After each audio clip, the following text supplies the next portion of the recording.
በደብረ ማርቆስ ከተማ የተጀመሩ የልማት ስራዎች የኢትዮጵያ ብልጽግና አይቀሬ መሆኑን ማሳያ ናቸው ሲሉ ምክትል ርዕሰ መስተዳደር ዶክተር አብዱ ሁሴን ተናገሩ። በአምራች ዘርፉ የሚነሱ የመሰረተ ልማትና የፋይናንስ ችግሮች ተለይተው መፍትሄ እንደሚሰጣቸውም ተመላክቷል። አክሊሉ ምንተስኖት ተጨማሪ አለው። በደብረ ማርቆስ ከተማ አስተዳደር የተለያዩ የልማት ስራዎች ተጎብኝተዋል። በጉብኝቱ ምክትል ርዕሰ መስተዳድር ዶክተር አብዱ ሁሴንን ጨምሮ ከፍተኛ የስራ ኃላፊዎች ተገኝተዋል።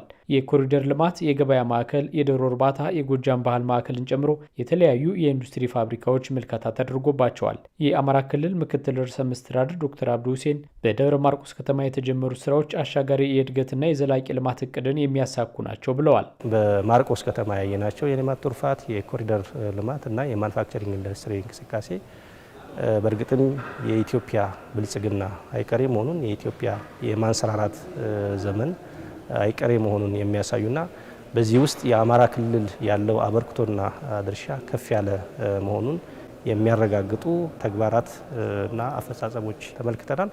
እንደ ክልል የአሻጋሪ እድገትና የዘላቂ ልማት እቅዳችንን ለማሳካት ከያዝናቸውን ትልሞች እታች ጋር የሚመግቡ ተግባራዊ እንቅስቃሴዎች መሆናቸውን ለመገንዘብ ሞክረናል። የክልሉ መንግስት በኢንዱስትሪ አንቀሳቃሾች የሚነሱ የመሰረተ ልማትና የፋይናንስ አቅርቦት ችግሮችን ለመፍታት ይሰራል ያሉት ምክትል ርዕሰ መስተዳድሩ ምርትና ምርታማነትን ለመጨመር የሚያስችሉ ድጋፎች እንደሚደረጉም ገልጸዋል። በየፋብሪካዎቹ ስንጎበኝ ከመንግስት በተለይ ከክልሉ መንግስት የሚፈለጉ ድጋፎችን እየለየን መጥተናል። ከመብራት አቅርቦት እና ከፋይናንስ ጋር ያሉ ጉዳዮችን ለይተን በመፍታት የኢንዱስትሪዎቹን ምርት የሚጀምሩበትን ጊዜ ማፋጠን፣ ምርት ላይ የገቡበትን ደግሞ የምርት አቅማቸውን እንዲጨምሩ የሚያደርግ ስራ በክልሉ መንግስት ይዘን የምንሰራ መሆኑና ችግራቸውን ለመፍታት የሚያስችል ምልከታ እና የችግር ልየት አድርገናል። በዚህ መሰረት ወደ ስራ የምንገባ መሆኑን ማረጋገጥ እወዳለሁ። በደብረ ማርቆስ ከተማ በጸጥታ ችግር ምክንያት ስራ አቁሞ የነበሩ ፋብሪካዎች ወደ ስራ እንዲገቡ ምቹ ሁኔታ መፈጠሩን የከተማ አስተዳደሩ ተቀዳሚ ምክትል ከንቲባ ተሾመ ዋለ ተናግረዋል። የኤሌክትሪክ ኃይልና የውሃ አቅርቦት ችግሮችን ለመፍታት ጥረት እየተደረገ ስለመሆኑን በመጠቆም አንዳንድ የመሰረተ ልማት ጥያቄዎች አሉ። እነዚህን የመሰረተ ልማት ጥያቄዎችን እኛ ለመፍታት ጥረት እያደረግን ነው። በሙሉ በሙሉ ለኢንዱስትሪው ብቻ ሊያገለግል የሚችል የመብራት ኢንስታሌሽን ከ50% በላይ ስራ ላይ ነው እየተንቀሳቀሰ ነው ያለው። የራሱን አውትሌት ከሰብስቴሽን ለኢንዱስትሪ ፓርኩ ብቻ እንዲመጣ የማድረግ ስራም በሂደት ላይ ያለ ስራ ነው።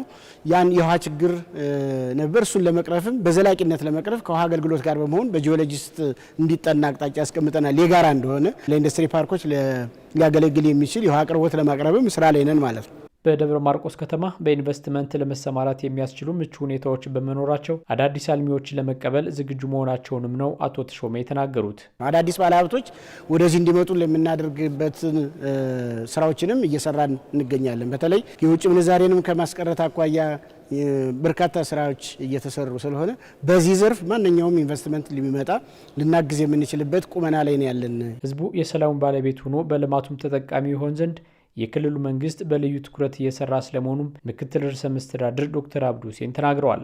ሁሉም የልማት አይነቶች ሰላምን እንደ ቅድመ ሁኔታ ይፈልጋሉ።